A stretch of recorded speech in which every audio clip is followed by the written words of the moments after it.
Welcome to Street Racers, your inside guide to the exhilarating world of ABB Formula E.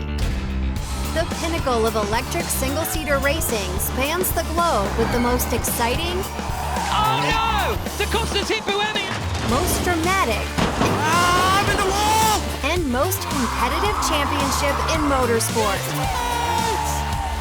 There's only one place where 24 drivers represent 12 of the world's biggest manufacturers in a race to perfect the tech and squeeze every bit of performance from their bespoke electric motors. It's technological and it's tactical, with the unique attack mode making drivers sacrifice time to gain more power, pushing their strategies to the absolute limit. City streets around the world are the battlegrounds and the concrete walls are the track limits. It's all... Mitch Evans wins in Mexico City! Yes, guys! Or nothing. Evan just broken my car. And these guys play to win.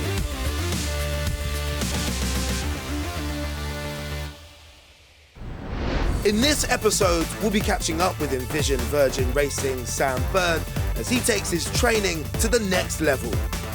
Taking it back to basics as we go karting with Jerome D'Ambrosio. One day, some of the young kids doing electric go-karting jump into a Formula E car. For them, that will be normality, and that's how fast things are evolving.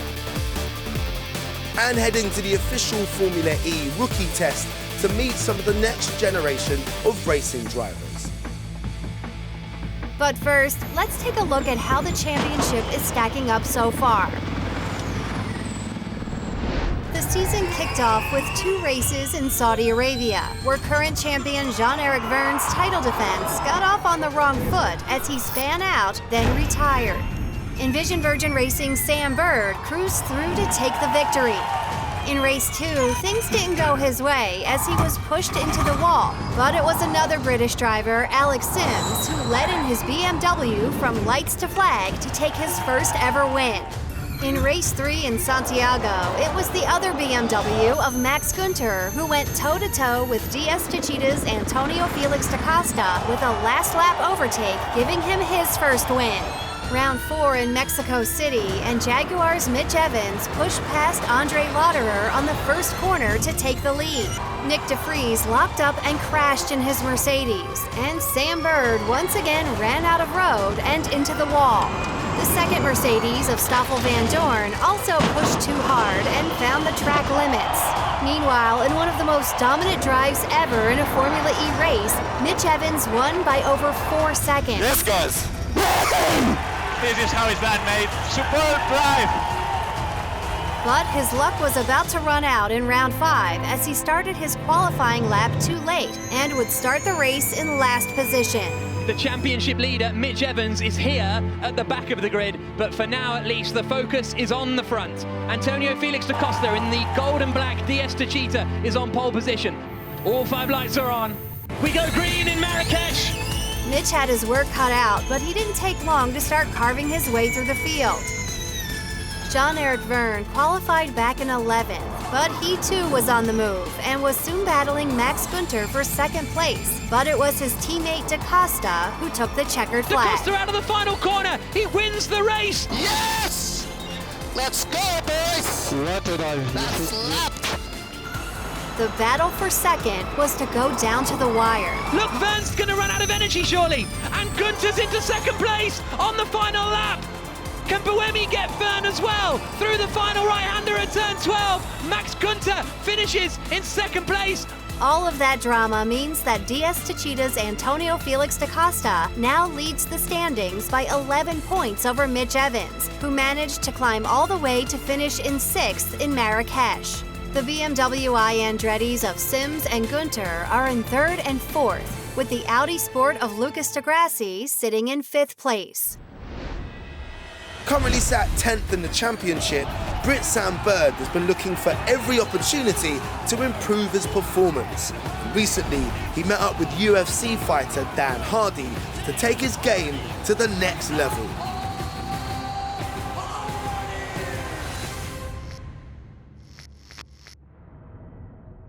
I've never fought before, but I've always wanted a pair of these gloves. There's something about them where you feel like you've made it. Obviously, the first thing, hands, then we've got some knees and elbows, and then kicks. And we'll build into it, we'll do them as we go, but let's start with the hands. You've got several different opponents that you're against, so you're going to have to be worrying about the people in the front and the guys behind that are trying to attack you. It's a bit more straightforward for me. When I'm attacking, I also have to consider defending as well. So what will you use to test the person in front of you to see? Because what I use is a jab. That's my main weapon. Your jab would be me showing a nose. If I see that they're lifting early into a particular corner, I might do the same for 3 laps in a row. Right. And then when they're not expecting it, bam, down the inside and the job's done, they can't defend from that. My favourite technique is the jab because I always think of it as like the lock pick. That's the thing that opens the guard up and allows me to see the ways around their guard and where I can attack. It's the same kind of thing. My showing the nose is my right jab. hand today. So that, and then... Yes, exactly, but you can see how your elbow went back. Keep that nice and tucked. Why is that? Is that interesting? Because there's a body shot there. So like if you throw your left hand to me and I slip, I'm coming here, you want to keep that elbow tucked as possible. As the left hand comes back, you're going to slip to your left. To my left? Yes, so that way. Yeah. Okay. Nice. Good. Nice, and then once you've slipped, imagine this, that's like a spring. So as you've slipped back, you've loaded that spring, so you're going to come back with that punch. Okay. Yeah? Yeah. Nice, there we go. And then we're going to throw a hook on the end. Nice, there we go. Solid. Impressed. London, here we come. There we go.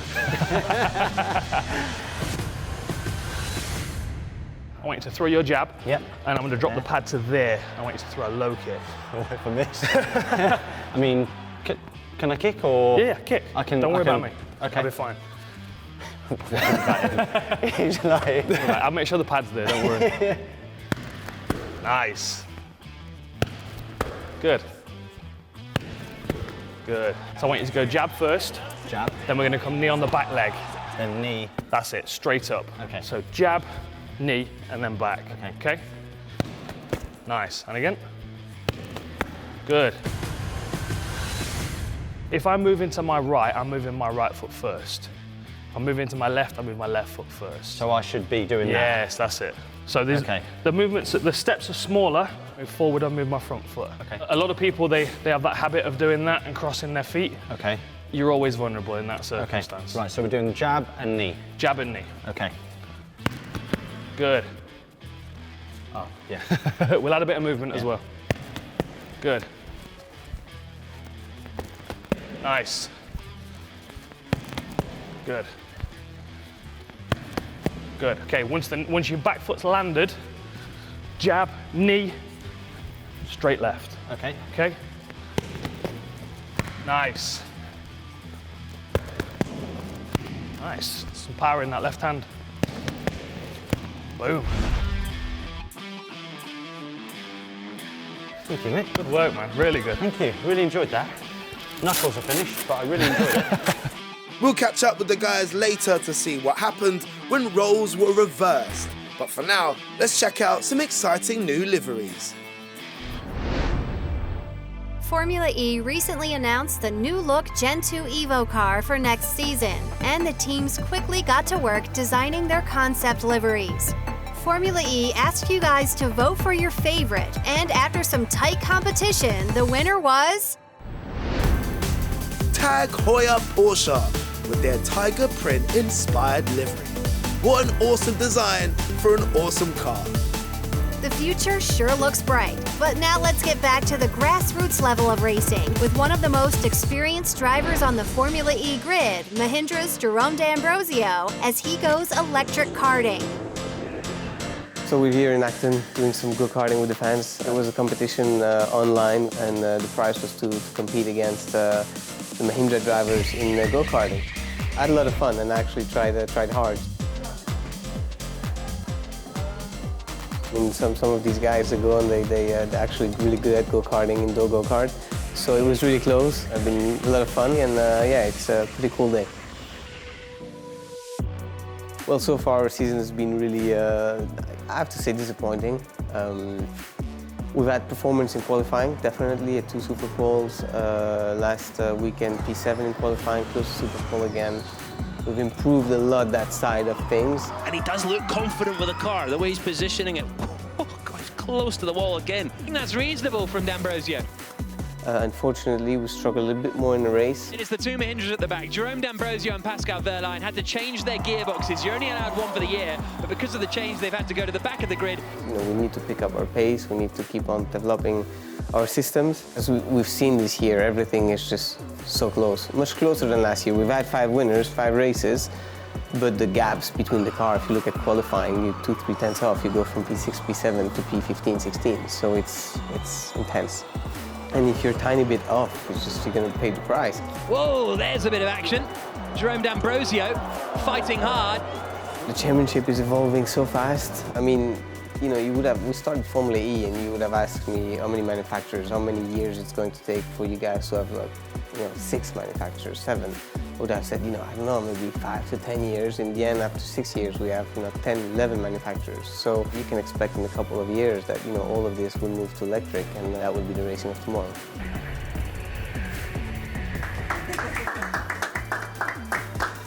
Sorry, Robbie, but... Obviously, my generation, we've had to adapt to switching from petrol combustion engine, noise and everything, to electric one, which you hear different things, the noise, the tires and so on. One day, some of the young kids doing electric go-karting jump into a Formula E car. For them, that will be normality, and that's how fast things are evolving. I feel like the Formula E fan base has grown, but you have some hardcore fans that were there since day one, and they've seen everything. They know everything, every possible race that has happened in the last 6 years. It's really nice go-karting with them, then having a bite to eat after that, and going over stuff, Formula E and so on. I think in the spirit of Formula E since the start, I stay close to the fans, and so it's really nice to see that we have such a strong following, and that people are actually enjoying it. We've just finished round 5 of the ABB Formula E Championship in Marrakesh, so let's take a look back and dive into some of the stories from that epic race. The Moroccan city of Marrakesh has seen more than its fair share of action in the 4 years it's hosted Formula E, and this year was no different. The drama started during qualifying, where Mitch Evans and the Jaguar team were operating on the finest of margins and missed their qualifying window by 0.2 of a second, meaning Evans' time of 1:17.4 did not count. That's an absolute disaster for Jaguar. The championship leader will start at the back of the grid. We didn't get the lap timing, crossed at 0-0. Guys, you're kidding me. Thanks to this, he would have to start the race right at the back of the grid. Once the race started, the fight back began, and through a fantastic energy management strategy, Evans managed to climb 18 places to finish well into the points in 6th position. This was the most places ever gained during a race by any driver, and throughout the battle, he never stayed in any one position for more than 5 laps. Mitch Evans in 6th position after a very, very strong performance. I mean, Mitch Evans' drive was mighty.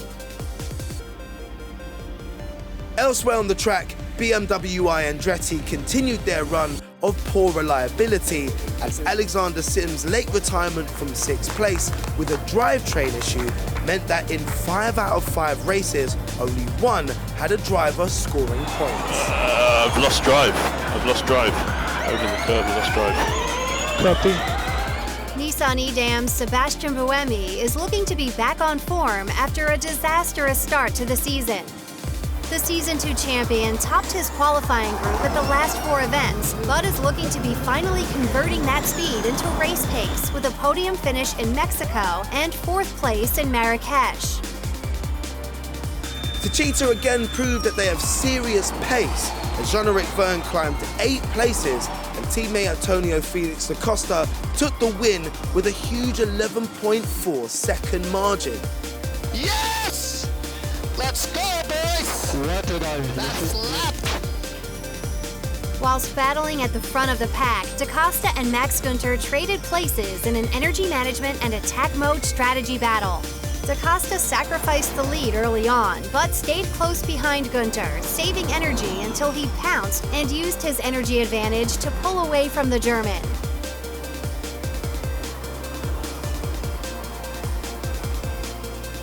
That finish means Da Costa is now up to 3 races of back-to-back podiums after taking second place in both Santiago and Mexico City. 3 podiums in a row for the new Formula E championship leader. As the sun set on another round of incredible racing, all the teams were preparing for another important day of work, as Marrakesh played host to the only day of on-track testing during the season. A vital chance for teams to experiment and try out new setups. The teams also have to use drivers that haven't yet competed in ABB Formula E, so it's a chance for exciting young racers from other championships to experience the future of motorsport and possibly stake a claim on a seat for next season. Despite being Formula E rookies, there were champions among the ranks, one of them being the reigning W Series title holder Jaime Chadwick, who was heading out in Mitch Evans' Jaguar. The level's so high in Formula E, so it's something that I'm chasing, working hard for. Had a couple of issues this morning, didn't quite get the lap that I wanted, but to be in with the Jaguar team, I think we know how quick their car is. They're a fantastic team, great group to work with, so yeah, looking forward to the afternoon. Ferrari F1 driver Charles Leclerc's 19-year-old brother Arthur was also representing his home nation in the test, driving for the Monaco-based Rocket Venturi Racing. It's completely different. First, the weight it's a bit heavier. The city track is really difficult between walls. We did some good runs this morning. We are improving step by step, so happy with that. Not only is the test important for gathering data, but it's also a chance for the rookies to show off their skills, with several former test drivers having graduated into the most competitive lineup in motorsport. When Nico Muller headed out to test for Audi in 2018, he gained the attention of Geox Dragon Racing, who signed him up at the beginning of this season. This rookie test helped me to make the step to get onto the grid of Formula E. Very proud to be part of that championship, and I'm sure all these 24 guys and girls here out on track today, they really enjoy this new experience. For most of them, it's probably completely new, which it was as well for me 2 years ago. For all the teams, it's an important day, and they put a lot of trust into those rookies, so it's a great opportunity for all of them. It's exciting to hear what they think about our car, our setup, about this championship, and yeah, very interesting.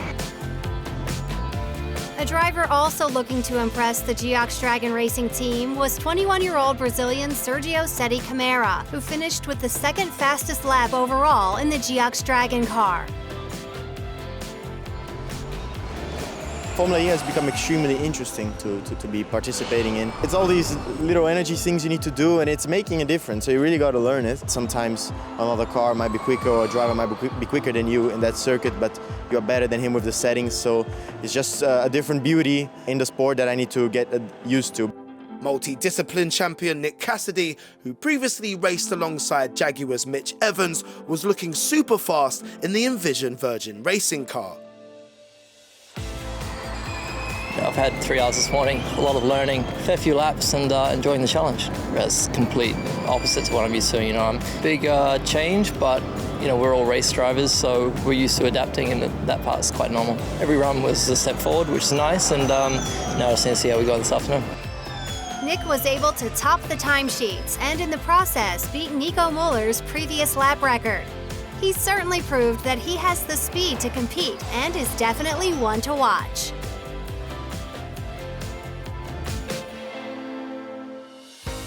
Fellow Kiwi driver and Panasonic Jaguar hotshot Mitch Evans congratulated Nick on his incredible performance. Jaime Chadwick took to the gram at the end of a busy day of testing to talk about the experience.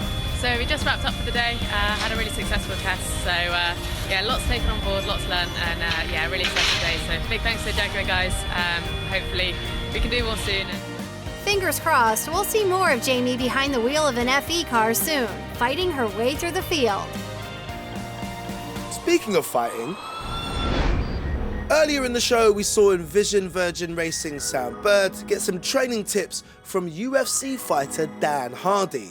But now let's see what happened when the roles were reversed. We're now in my world, so you're going to feel a little bit like I did downstairs. So this is the simulator that we got commissioned in August, so we've been putting in a lot of time and energy into getting this as close to reality as possible. You'll put both feet on here. Yep. Just step in like that. Yep. Legs down to the front and then slide yourself in. Before Dan jumped in for his first go at driving a Formula E simulator, Sam showed him how it's done and set him a tough target time of 1 minute 9 seconds .72. Let's see Dan Hardy, the racing driver, instead of Dan Hardy, the UFC fighter.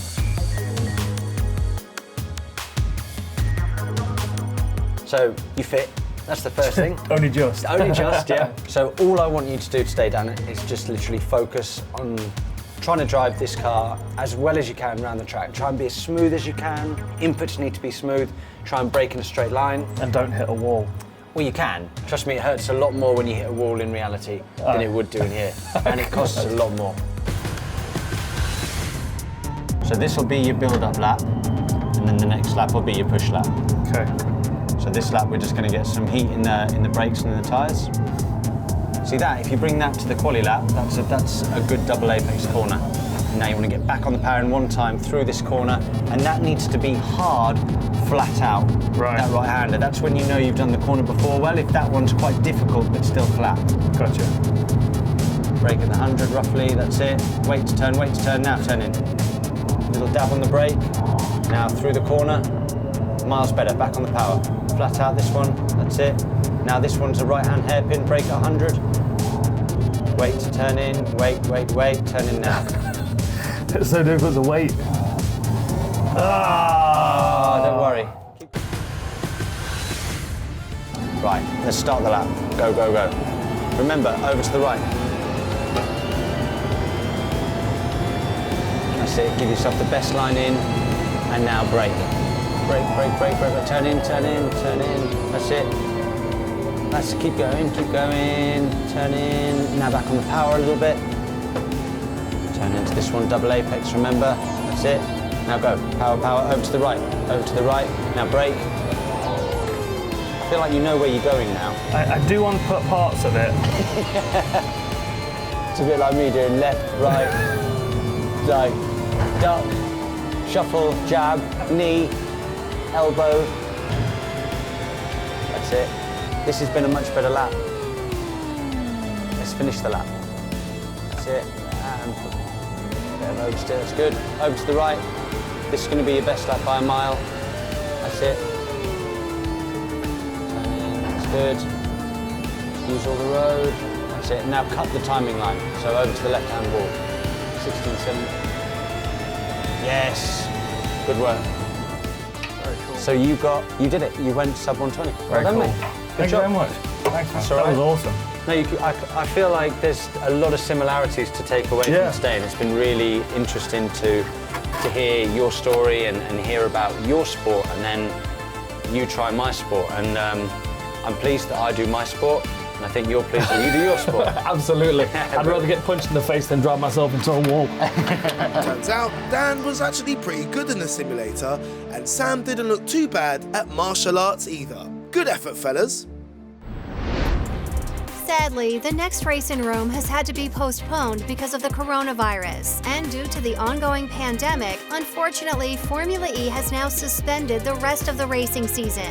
But fear not, Street Racers isn't going anywhere, and we'll continue to bring you all the best action and news from the world of the electric future.